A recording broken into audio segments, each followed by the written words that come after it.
The last email notification chimed on my phone as I shut down my laptop. Another successful day at TechVision, the software company I'd built from scratch over the past 5 years. I glanced at the framed photo on my desk. James and me on our wedding day, his arm around my waist, both of us beaming at the camera. 5 years of marriage, 5 years of building this company together. At least that's what I thought. My name is Emma Chin, and at 32, I had everything I thought I wanted. A thriving tech company, a beautiful home in San Francisco, and a husband who supposedly supported my dreams. But that night, as I packed up my office, I had no idea my whole world was about to implode. Working late again, James's voice made me jump. He stood in the doorway, hands in his pockets, watching me with an expression I couldn't quite read. Just wrapping up, I said, gathering my things. The new client presentation went well. They're excited about the security features we've added to the platform. He nodded, but something felt off. James had been acting strange lately, distant, secretive. I brushed it off as stress from work, but tonight felt different. We need to talk, Emma. His tone sent a chill down my spine. I sat back down, my heart racing. What's wrong? I'm leaving. He stated it simply, like he was announcing the weather, and I'm taking control of TechVision. For a moment, I couldn't process his words. What are you talking about? This is my company. I founded it. He laughed, a cold sound I'd never heard from him before. Oh, Emma, sweet, naive Emma. You really think you could have built all this without me? My connections? My expertise? I coded every line of that platform myself. I shot back, anger rising in my chest. I pitched to every investor. Using my network, he cut in. Face it, Emma, you're nothing without me. And now, he pulled out his phone, showing me an email. The board has voted. Effective immediately, I'm the new CEO. My hands shook as I read the email. Somehow, behind my back, James had convinced the board to vote me out. My own company, my creation, was being taken from me. How? I whispered, though the pieces were starting to fall into place. The late nights at the office, the secretive phone calls, the way he'd insisted on handling all the legal paperwork when we brought on investors. It was almost too easy, he said, smirking. While you were busy playing programmer, I was making the real moves. Building relationships, securing loyalties. They all know you're just a diversity hire anyway. The female Asian founder who makes good press. But the real power, that's always been me. I stood up, fury coursing through my veins. You can't do this. I'll fight you. With what? He laughed again. I've already transferred all our core code to my private server. The client list too. Good luck starting over with nothing. He walked over to my desk, picking up our wedding photo. You know what your problem is, Emma? You never learned to play the game. Tech isn't about code, it's about power. And you? You're powerless. The sound of glass shattering made me flinch as he dropped the frame, our smiling faces now cracked and broken on the floor. Clear out your desk by morning, he said, turning to leave. Oh, and Emma, don't bother trying to log into the system. Your access has been revoked. I stood there, surrounded by the remnants of my life's work, feeling everything crumble around me. But as I watched him walk away, something inside me hardened. He thought he'd broken me, but he'd just lit a fire. Thank you, I called after him. He paused, turning back with a confused expression. For what? I smiled, though my heart was racing. For the motivation. The next morning, I arrived early to find my key card already deactivated. Security escorted me to my office, where I silently packed my personal belongings into a box. As I walked through the office one last time, I saw the pitying looks from my former employees. People I'd hired, mentored, believed in. James watched from his new office, my old office, as I left, that smug smile still plastered on his face. He thought he'd won, that I'd disappear quietly into obscurity. He had no idea what was coming. That night, in my empty apartment, James had already moved out, leaving nothing but a divorce petition on the kitchen counter. I opened my laptop and began to code. I didn't need his stolen codebase or client list. I had something better, knowledge, determination, and a burning desire to prove him wrong. You're nothing without me, his words echoed in my head as my fingers flew across the keyboard. I was about to show him just how wrong he was. Would you like me to continue with the next part of the story? 6 months after James took everything, I was working out of a tiny co-working space in Oakland, living on savings and determination. My new company, Phoenix Tech, was starting to take shape. Instead of copying TechVision's security platform, I'd identified a gap in the market, AI-driven threat detection that could adapt and learn in real time. The irony wasn't lost on me. James had stolen my old code, but he forced me to create something better. My phone buzzed, another email from my lawyer. The divorce proceedings were getting messy. James was trying to claim intellectual property rights to my new venture, arguing that the ideas had originated during our marriage. But I documented everything meticulously this time. Every line of code, every brainstorming session, every development milestone, all dated and timestamped after our separation. Ms. Chen. A voice pulled me from my thoughts. Lisa, my first employee, stood in the doorway of my makeshift office. Fresh out of Berkeley's computer science program, she reminded me of myself at her age. Brilliant, eager, and underestimated. The demo is ready, she said, practically bouncing with excitement. I followed her to the development area where our small team had gathered. 5 people, that's all we were.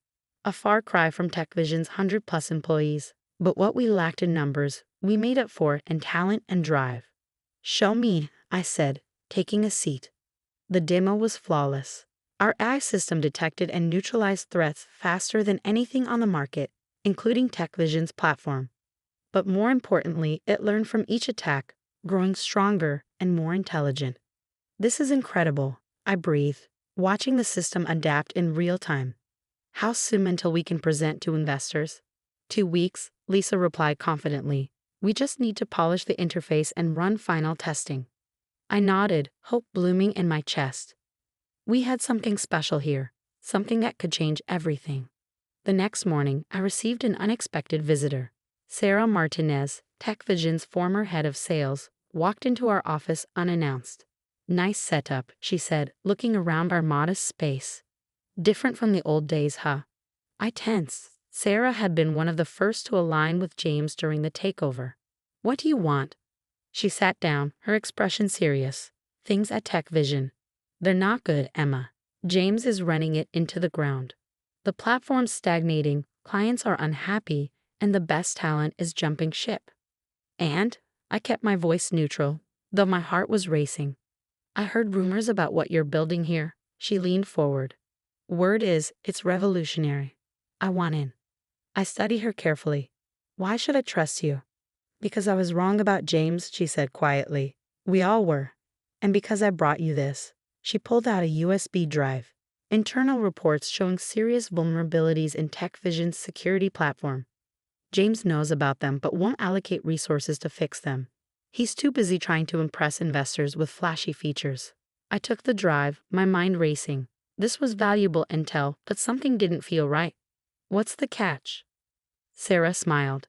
No catch. I just want to be on the winning team this time. And Emma? That's you. After she left, I had our team analyze the USB drive for malware before accessing it. The reports were legitimate and damning.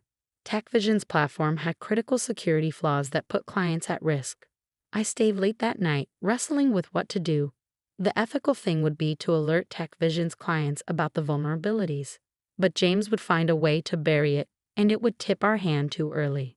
No, I needed to be smarter. Strategic. I called an emergency team meeting the next morning. We're accelerating our timeline, I announced. I want us ready for demo day in 1 week. 1 week? Lisa's eyes widened. But we haven't finished testing. Then we work around the clock, I said firmly. Trust me, our window of opportunity is now. The next 7 days were a blur of coding, testing, and refining. We practically lived in the office, surviving on coffee and takeout. But watching my team push themselves, seeing their dedication, I knew we had something special. The night before our first major investor presentation, I received another unexpected visit. This time, it was Marcus Wong, one of Silicon Valley's most influential venture capitalists. Impressive space, he said, his tone slightly sarcastic as he took in our humble office. We prefer to invest in product rather than appearances, I replied coolly. He smiled. James told me you'd say something like that. My blood ran cold. You're in contact with my ex-husband. He suggested I stop by, Marcus said, examining his expensive watch. Wanted me to see what you're working with. Or rather, what you're not working with. I stood up, anger coursing through me. If you're here to mock us, you can leave. On the contrary, he said, his expression shifting. I'm here because James is worried. He's been trying to block your meetings with potential investors, spreading rumors about you. And when someone that powerful is trying that hard to stop something, he smiled. Well, it usually means there's something worth seeing. I study him carefully. And what exactly do you want to see? Everything, he said simply. Show me what's got James Chen running scared. For the next 2 hours, I walked Marcus through our platform. I showed him the AI's learning capabilities, the adaptive security features, everything we built from scratch. When we finished, he sat back, silent for a long moment. How much are you looking to raise? He finally asked. 5 million, I replied, for 20% equity. He shook his head. Not enough. You need to think bigger. He pulled out his phone, typing quickly. I'm transferring 10 million right now, for 15%. I stared at him stunned. Why?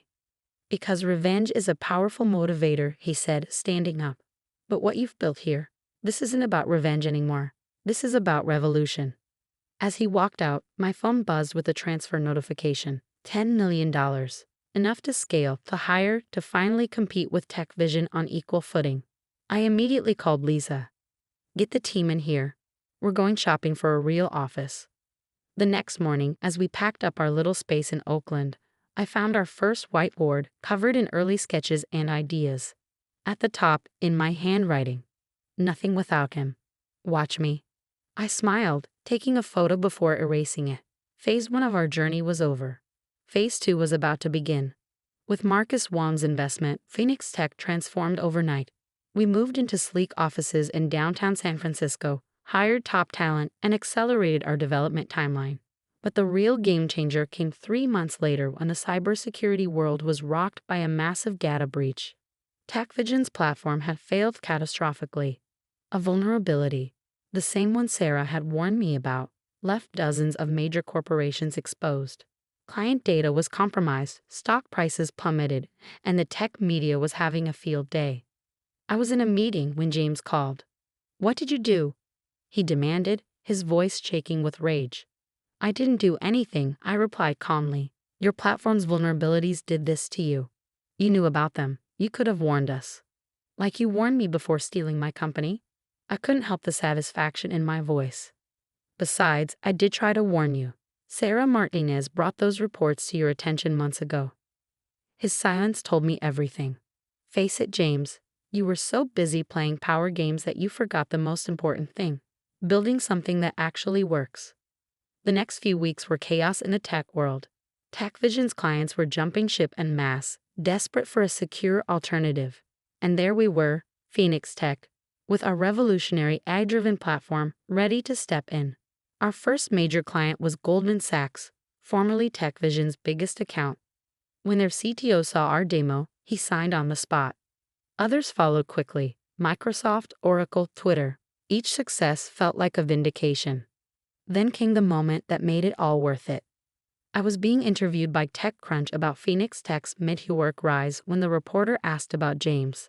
Your ex-husband's company is struggling, she said. Any comment on TechVision's recent troubles? I smiled, thinking of that night in my office when he told me I was nothing without him. Innovation doesn't come from power plays or corporate politics, I said. It comes from passion, determination, and the willingness to start over when necessary. TechVision forgot that. We didn't. The article went viral. Within hours, Phoenix Tech's valuation hit $1 billion. We were officially a unicorn. That evening, as I stood in my new office overlooking the bay, Lisa knocked on my door. There's someone here to see you. It was James. He looked different, tired, defeated. The arrogance was gone from his stance. I'm selling TechVision, he said without preamble. I raised an eyebrow. And you're telling me this because the only serious offer is from Cisco, and they want you to run it. He laughed bitterly. Ironic, isn't it? They want to merge it with Phoenix Tech, under your leadership. I let his words sink in. Everything had come full circle. You know what the funny thing is, James? I said, walking to the window. None of this would have happened if you hadn't betrayed me, You gave me the greatest gift possible, the motivation to build something better. He stared at me, realization dawning in his eyes. You planned this. All of it. No, I corrected him. I just worked harder than you, built better products than you, led better than you. Everything you accused me of not being able to do without you. I did it. And I did it better. After he left, I called an all-hands meeting, looking out at my team, now over 200 strong. I felt a surge of pride. Phoenix Tech started as one woman's revenge story, I told them. But it's become something much bigger.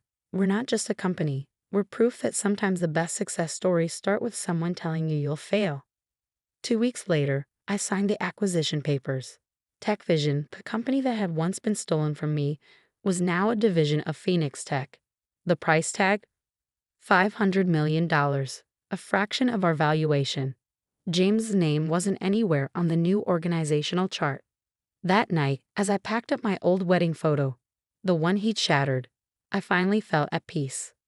The broken glass had been replaced, but I kept it as a reminder, not of what I'd lost, but of what I'd gained: strength, independence, and the knowledge that I was never nothing without him. I was everything without him. And I was worth more than any revenge. As news of the acquisition spread through Silicon Valley, I received hundreds of messages from women in tech, sharing their own stories of being underestimated and overlooked. Each one reinforced what I'd learned. Success isn't about proving others wrong, it's about proving yourself right. Phoenix Tech continued to grow, expanding into new markets and technologies. We launched a foundation supporting women in STEM, offering scholarships and mentorship programs.